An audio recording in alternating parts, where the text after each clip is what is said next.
I'm Jenny Rhoads, and my favorite book of all time is Gone with the Wind by Margaret Mitchell. This book not only has a great record of our history, it also has drama, it has romance, and it's just a great book. It's a book that I can read again and again and not get bored, and I will discover new details each time I read as well. So I think my favorite part about the book would be Scarlett O'Hara herself, the main character. She is just someone to, I don't know if I would aspire to be here, but she is a force to be reckoned with. She is a flawed character, definitely. There are some times where she is less than kind to people, but I do think she's a very real character, and she grew up in a time where you had to do what you had to do to survive, no matter what that was.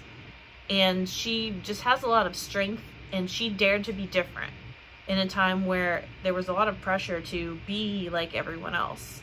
And if you were not like other people, you were shunned socially. And she didn't really care about that.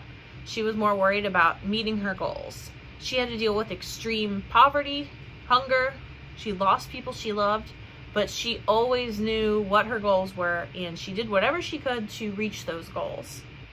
I think that's very important for us today. And when I think about this story and just the different parts of it, without giving any spoilers, you get to see what it was like before the war, during the war, and then after the Reconstruction.